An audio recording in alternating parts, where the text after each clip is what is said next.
नमस्कार। इन खबर बिहार में आप सभी का स्वागत है। देखिए, आज प्रधानमंत्री तीसरी बार शपथ ग्रहण करने जा रहे हैं, लेकिन शपथ ग्रहण से पहले ही सियासी हलचल तेज हो गई, क्योंकि पीएम मोदी ने अपने आवास पर चुने गए सांसदों को बुलाया था और वहां पर मीटिंग रखी थी, जिसमें बिहार से भी कई सांसद गए थे, जिसमें चिराग पासवान भी शामिल थे। अब मीटिंग में क्या बातें हुई हैं, इसको लेकर के चिराग पासवान ने बताई है। चिराग पासवान ने कहा है कि जो वहां मीटिंग में वो शामिल होने गए, उस पर उन्होंने कहा कि इस आयोजन को लेकर के जब चिराग पासवान से पूछा गया कि प्रधानमंत्री जी से क्या बात हुई, तो उन्होंने कहा कि जो बातें उन्होंने बताई है वो हम लोगों को सीखने की जरूरत है। आज बहुत ही इनफॉर्मल बातचीत हुई है प्रधानमंत्री जी के साथ बैठ करके। और इसके साथ ही चिराग पासवान ने कहा कि प्रधानमंत्री जी के मार्गदर्शन में पिछले 10 सालों से यह देश विकास कर रहा है और तीव्र गति से आगे बढ़ रहा है। खासतौर पर हम जैसे युवा सांसदों को उनके अनुभव से सीखने की बहुत ही जरूरत है। उन्हीं का अनुभव आज हमें लाभ मिलेगा, जो हम सीखेंगे उनसे, और वही लाभ हम वहां लेने गए थे।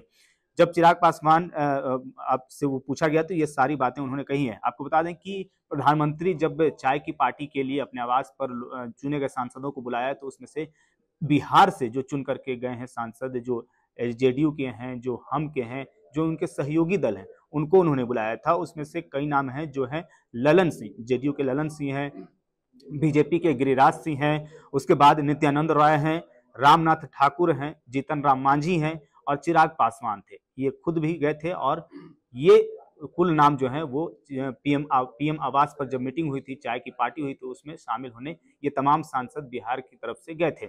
और कई नाम जो हैं इसमें से सामने निकल करके आ रही हैं कि जिनको चाय पर बुलाया गया था, जिनके साथ मीटिंग हुई है, उनको मंत्रालय मिल सकता है। खासतौर पर आपने देखा कि बिहार से जिनको बुलाया गया है, तो इन सभी को भी मंत्रालय मिलने की जो है वो उम्मीद है। अब जब चिराग पासवान हो गए, चाहे ललन सिंह हो गए, नित्यानंद राय हो गए, गिरिराज सिंह हो गए, रामनाथ ठाकुर हो गए, जीतन राम मांझी हो गए, तो ये तमाम जो नेता हैं, इनको कौन से मंत्रालय मिलने वाले हैं, ये अब तो कुछ ही घंटों में साफ हो जाएगा और ये पता चल जाएगा कि आखिर कौन से मंत्रालय की जिम्मेदारी इनको मिली है।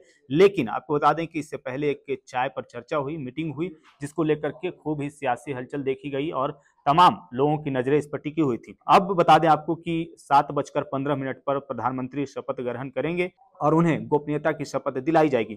शपथ ग्रहण की कहिए कि सभी तैयारियां लगभग पूरी हो चुकी हैं और मंत्रालय की जो लिस्ट है, वो भी जो खबरें चल रही हैं, वो भी लगभग साफ हो गई हैं कि किसे कौन सा मंत्रालय मिलने जा रहा है। और बिहार हो या यूपी हो या महाराष्ट्र हो, तमाम राज्यों के जो हैं वो लिस्ट बन गए हैं और स्थिति लगभग साफ हो गई है कि इन लोगों को मंत्रालय मिलने जा रहा है। यहां तक कि अब ये साफ नहीं हो रहा है हालांकि कि किसे कौन से मंत्रालय मिलने जा रहे हैं, लेकिन स्थिति लगभग साफ है।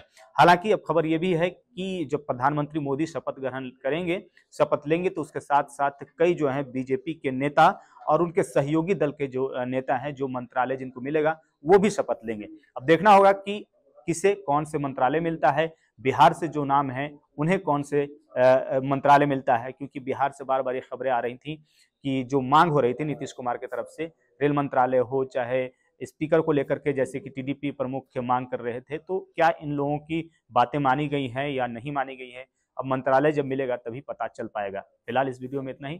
तमाम वीडियोस के लिए बने रहिए आप इन खबर बिहार के साथ।